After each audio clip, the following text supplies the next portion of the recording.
कि सीरिया में इजराइल के एयर स्ट्राइक से पहले बाइडेन ने इजराइल के प्रधानमंत्री से फोन पर बात की थी। बड़ा अपडेट हम आपको दिखा रहे हैं। सीरिया में इजराइल के एयर स्ट्राइक से पहले जो बाइडेन ने इजराइल के प्रधानमंत्री से फोन पर बात की थी और उसके बाद यह बड़ा हमला हुआ है। और ज्यादा जानकारी के साथ हमारे सहयोगी अभिषेक उपाध्याय लगातार हमारे साथ जुड़े हुए हैं। अभिषेक, क्या पता चल रहा है कि कोई बातचीत हुई है इजराइल के प्रधानमंत्री से बाइडेन की? बातचीत में क्या हुआ होगा, फोन पर क्या बात हुई होगी, इसके बारे में सूत्रों के हवाले से कोई खबर? देखिए, ये एक ऑनगोइंग कोऑर्डिनेशन का हिस्सा है और ये सिर्फ सीरिया के संदर्भ में नहीं है। इसके पहले जब बाइडेन ने दौरा किया था तब भी ये तय हुआ था कि इजराइल और अमेरिका के बीच इस बात पे सहमति है कि ईरान का जो न्यूक्लियर प्रोजेक्ट चल रहा है उसको अंजाम तक पहुंचने नहीं देना है और उसके लिए इजराइल जो भी ऑपरेशन करेगा अमेरिका का उसमें पूरा सहयोग होगा, पूरा कोऑर्डिनेशन होगा। ये एक लंबी प्रक्रिया का हिस्सा है। लेकिन सीरिया में इस बार टारगेट करने का सीधा सा मतलब और बड़ी बात देखिए, अलेप्पो की बात इसलिए कर रहे हैं कि वो टर्की के नजदीक है। टर्की के नजदीक इस तरह का ऑपरेशन करने का सीधा सा आशय ये कि मामला एस्केलेट कर सकता है। अगर मामला एस्केलेट करने की संभावना है या इसे आशंका कह सकते हैं, तो जरूरी है कि अमेरिका और इजराइल का कोऑर्डिनेशन हो इस मुद्दे पर। और बाइडेन के इस समय जो स्टेक्स है मिडिल ईस्ट की, आप बात कीजिए, जो मिडिल ईस्ट के डायनेमिक्स चेंज हो रहे हैं, खासतौर पर ऑयल को लेकर के सऊदी अरब के साथ में, यूएई के साथ में, इजराइल के, ईरान के साथ में जिस तरह से डायनेमिक्स चेंज हुए हैं और खासतौर पर रूस और यूक्रेन की लड़ाई के बाद के डायनेमिक्स, जिस तरह से टर्की और रूस के बीच में हमने नई साझेदारी देखी है, इस सब को देखते हुए बहुत महत्वपूर्ण हो जाता है कि इजराइल जो भी करेगा वो अमेरिका को कॉन्फिडेंस में लेके करेगा और ये कोऑर्डिनेटेड अटैक होगा, क्योंकि अगर मामला एस्केलेट करता है तो अमेरिका और इजराइल का इस मुद्दे पर एक पेज पर होना बहुत जरूरी होगा। बेशक, बहुत अहम जानकारी आप हमारे साथ साझा करें। अभिषेक, आप बने रहिए हमारे साथ। इस बीच दर्शकों को तस्वीरें हम दिखाते हैं। दरअसल अलेप्पो और दमस्कस एयरपोर्ट पर इजराइल ने हमला किया है। वहां पर ईरान के विमान उतर रहे थे, उनको उतरने का रोका गया और ये देखिए धमाके के बाद आग की लपटें आप दूर से ही देख सकते हैं। अलेप्पो एयरपोर्ट की और दमस्कस एयरपोर्ट की कुछ तस्वीरें सामने आई हैं। अलेप्पो एयरपोर्ट पर जो हमला हुआ है, दूर से ही जो मिसाइल से हमला करने की कोशिश की गई है, हमला किया गया, ईरान के विमान को रोकने की कोशिश की गई है लैंडिंग करने से, और उसी के पहले जो मिसाइल अटैक हुआ और जो आग की लपटें दूर से ही देखी जा रही है, वो तस्वीरें इस वक्त आप अपनी टीवी स्क्रीन पर देख रहे हैं। यहाँ पर रोकना चाहूंगी आपको, यहाँ कुछ बड़ी बातें बनाया गया को बता रहे हैं जो इजराइल मीडिया और सीरियाई मीडिया के हवाले से आ रही हैं। वो बड़ी बातें क्या हैं वो दर्शकों को बता देते हैं कि इस वक्त जो बड़ी बातें कही गई हैं इजराइल के एयर स्ट्राइक को लेकर, ईरानी मीडिया ने कहा है ईरानी विमान की लैंडिंग रोकने के लिए अटैक किया गया। सीरियाई मीडिया में कहा कि हमले में एयरपोर्ट पर काफी नुकसान हुआ है। अलेप्पो और दमस्कस एयरपोर्ट को काफी नुकसान हुआ है इस हमले में। ईरानी मीडिया की ओर से कहा गया कि ईरानी विमान की लैंडिंग रोकने के लिए ये अटैक किया गया है। इजराइल की ओर से जो एयर स्ट्राइक हुआ है वो दरअसल ईरानी विमान की लैंडिंग रोकने के लिए किया गया था और इस हमले में, इस एयर स्ट्राइक में एयरपोर्ट पर काफी नुकसान हुआ है। इजराइल ने अलेप्पो एयरपोर्ट को निशाना बनाया है, ये ईरानी मीडिया में साफ तौर पर लिखा गया। सीरियाई मीडिया ने कहा कि एयरपोर्ट पर एयर डिफेंस सिस्टम भी एक्टिव हो गया है। इजरायली विमान ने दमस्कस एयरपोर्ट पर बमबारी भी की गई, इस बात का जिक्र ईरानी मीडिया में हुआ है।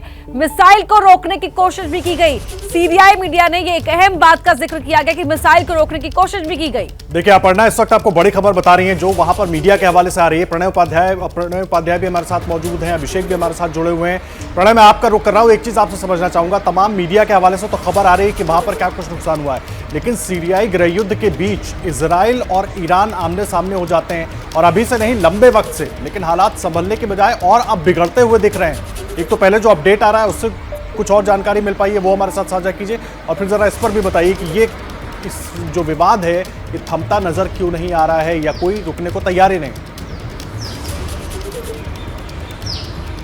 देखिए, केवल इजराइल और ईरान के बीच का मसला नहीं है, ईरान और अमेरिका के बीच का भी मसला है। आदर्श, एक अपडेट मैं आपको बता दूं कि कल ही ईरान की तरफ से भी अब से कुछ घंटे पहले ये दावा किया गया है जिसमें कहा गया है कि उसने यूएस का एक ड्रोन पकड़ा है और ये इरानियन रेवोल्यूशनरी गार्ड की तरफ से दावा किया गया है। और इस दावे के हालांकि अमेरिका की तरफ से जो यूएस नेवी के सोर्सेज का कहना है, उनका कहना है कि ईरान की तरफ से पकड़ा जरूर गया था यूएस नेवी का ड्रोन, लेकिन बाद में उसे छोड़ दिया गया। हालांकि ईरान की तरफ से ये लगातार कहा जा रहा है कि वो पर्शियन गल्फ में यानी फारस की खाड़ी के अंदर जो आवाजाही है उसको असुरक्षित बनाने की कोशिश थी और ऐसे में उसके लिहाज से, उसकी सुरक्षा के लिहाज से उसने ये कार्रवाई की है। तो आप देखें कि किस तरीके से इस पूरे रीजन के अंदर अचानक से ये जो तनाव बढ़ा है, तनाव का जिक्र अभिषेक भी कर रहे थे कि टर्की के इलाके के करीब हुआ है, उसके अलग अपने डायनामिक्स हैं। इसके अलावा अमेरिका इजराइल एक तरफ है, दूसरी तरफ रूस, ईरान, सीरिया एक तरफ है। तो ये एक नए टकराव का मोर्चा खड़ा हो रहा है इस पूरे इलाके के अंदर। और जिस तरीके से इजराइल की तरफ से आक्रामक कार्रवाई की गई है, क्योंकि हिजबुल्लाह को लेकर लगातार ईरान कार्रवाई करता रहा है, स्ट्राइक करता रहा है और कोई पहला मौका नहीं है। इससे पहले भी बीते हफ्ते भी हमा की जगह में हमा और तुर्तुस, उन दो जगहों को इजराइल की तरफ से निशाना बनाया गया था। तुर्तुस वो जगह है जहां पे रशिया का बेस है बड़ा, और शायद रूस के बाहर अगर उसका किसी दूसरे देश में बड़ा सबसे बेस है तो वो तुर्तुस के अंदर है। और वेस्टर्न सीरिया के कई इलाकों के अंदर इस तरीके से निशाना बनाया जाता रहा इजराइल की तरफ से, और इजराइल का सीधा संदेश होता है ऐसी कोई भी जगह जो इजराइल के खिलाफ काम कर रही होगी। और आपने ठीक कहा कि अब एक नए तनाव को आग देने वाली बात है और इसमें देखना होगा कि अब आगे और क्या क्या प्रतिक्रियाएं दूसरे देशों की तरफ से भी मिलती है। लेकिन इजराइल और दमस्कस और एलेप्पो एयरपोर्ट की दूरी कितनी है वो एक बार हम बता देते हैं। देखिए, इजराइल और दमस्कस एयरपोर्ट की दूरी है लगभग 315 किलोमीटर और इजराइल से एलेप्पो एयरपोर्ट की दूरी है 669 किलोमीटर। यानी कि इजराइल 315 किलोमीटर का पूरा सफर तय करके दमस्कस एयरपोर्ट पर निशाना बनाने के लिए पहुंचा, वहां पर ईरान के विमान की लैंडिंग को रोकने के लिए। और इजराइल 669 किलोमीटर की दूरी तय करते हुए एलेप्पो एयरपोर्ट पर अपनी नजर बनाए हुए रहा। सीरिया में एलेप्पो एयरपोर्ट है जो कि इजराइल से 669 किलोमीटर दूर है और यह पूरा सफर तय करते हुए इजराइल पहुंचा एलेप्पो एयरपोर्ट। और वहां पर भी क्योंकि यह दावा किया जा रहा है कि जो ईरान का विमान है उसकी लैंडिंग को रोकने की कोशिश हुई है इजराइल की तरफ से, इसी वजह से यह निशाना बनाया गया है ईरान के विमान को। और ये मैप के जरिए हम आपको बता रहे हैं कि आखिर ईरान कहां पर है, सीरिया कहां पर है, इजराइल कहां पर है। और ये सीरिया जहां पर दो एयरपोर्ट्स, एलेप्पो एयरपोर्ट और दमस्कस एयरपोर्ट की ये तस्वीरें देखिए मैप के जरिए आपको बता रहे हैं। सीरिया में दमस्कस कैपिटल सिटी है दमस्कस, और दमस्कस एयरपोर्ट पर यह हमला करना वाकई बिल्कुल इजराइल तो आप इस मैप के जरिए बता रही हैं और निशाना बनाता है। महत्वपूर्ण स्पॉट जहां पर ये एयर स्ट्राइक हुई है। हमारे दो सहयोगी प्रणय उपाध्याय और अभिषेक उपाध्याय भी लगातार हमारे साथ जुड़े हुए हैं, जिस हमले की जो माइन्यूट डिटेल्स हैं वो शेयर कर रहे हैं दर्शकों के साथ। अभिषेक, आपसे समझना चाहेंगे, अब हम चाहेंगे कि आप हमारे दर्शकों के लिए साधारण और सरल शब्दों में समझाएं कि यह हमला हुआ क्यों है। देखिए, इस हमले का जो सीधा सा मकसद है वो मकसद है कि ये ईरान को वहां उस पूरे इलाके में ईरान को मजबूत होने से रोकना है, नंबर एक चीज। नंबर दो चीज कि बहुत सारे ऐसे शिपमेंट्स हैं जो वहां पर ऐसे विद्रोही गुट को पहुंचाए जा रहे थे जो कि ईरान के इशारे पर काम कर रहे हैं।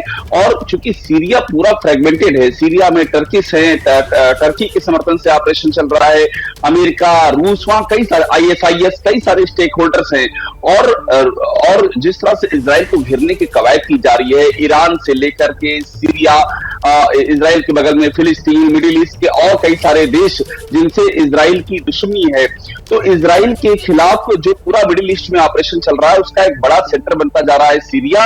और सीरिया में जो बशर अल असद की सरकार है वो धुर विरोधी है इजराइल की, जिस तरह से उसमें टर्की का इंटरवेंशन है। तो कुल मिलाकर के इजराइल के पास इंटेलिजेंस ये इनपुट था और ये पहले से इजराइल की ओर से लगातार सामने आ रहा था। इजराइल ने चेतावनी भी दी थी कि अगर सीरिया ने इस तरह का कुछ किया तो उसके ठिकाने पर सीधा स्ट्राइक करेगा, और इजराइल ने उसी बात को कार्यान्वित करके दिखाया है। तो ये एकदम तय था कि अगर ये स्ट्राइक नहीं होती तो इजराइल के खिलाफ एक बड़ी मोर्चाबंदी वहां पर तैयार हो रही थी। वहां से जो डिलीवरी हिजबुल्लाह को होनी थी, आप शिपमेंट दिए जा रहे थे, वो इजराइल पर जो अटैक हो रहे हैं उसकी कड़ी को और ज्यादा मजबूत। बहुत अहम जानकारी आप दे रहे हैं, जिन लोगों को नहीं पता इस विवाद की वजह क्या है, बहुत आसान शब्दों में अभिषेक उपाध्याय हमारे सहयोगी समझा रहे हैं। लेकिन इस बीच देखिए, तस्वीरें भी आपको दिखाते हैं। वहां से जो तस्वीरें आ रही हैं वो बहुत डरावनी तस्वीरें हैं। दो तस्वीरें अलेप्पो एयरपोर्ट की दूर से जो आप देख रहे हैं, रोशनी देख रहे हैं, वो एयर स्ट्राइक जिस वक्त हुई, जिस वक्त मिसाइल हमला हुआ अलेप्पो एयरपोर्ट पर, ये उस वक्त की तस्वीरें हैं। दूसरा, दमस्कस में हमले के बाद किस तरह से अफरा तफरी मची, वो दोनों अब आपको दिखा रहे हैं। और दोनों ही जगहों पर कहा यह गया कि ईरान की तरफ से जो विमान भेजा गया जिसमें हथियारों की मदद भेजी गई थी सीरिया को, उसको रोकने के लिए, उस विमान को रोकने के लिए इजराइल ने यह हमला किया है। और अब इजराइल की मीडिया हो, ईरान की मीडिया हो, सबकी तरफ से इस खबर को लेकर पुष्टि कर दी गई है कि इजराइल ने अटैक किया है, ईरान के विमानों को रोकने के लिए अटैक किया है। और ये बड़ा अपडेट, क्योंकि उसके बाद इस पूरे रीजन में किस तरीके से तनाव बढ़ेगा क्या इजराइल और ईरान अब खुलकर आमने सामने आ जाएंगे? ये तमाम अहम सवाल हैं जिनकी जानकारी हम अपने सहयोगियों से लेंगे। क्या मजबूरी है मेरी, बताइए। मैं अभी आपको बताती हूँ कि मैंने ओए होए होए होए नमकीन के चटकारे लेते हुए टकटकी मार के डिबेट शो को पॉज रिपीट कर करके देख रहे हैं जोगिंदर जी। इनकी तरह आप भी देखें अपनी फेवरेट डिबेट्स को रिपीट कर और डाउनलोड कीजिए एबीपी लाइव ऐप अपने स्मार्ट टीवी पर।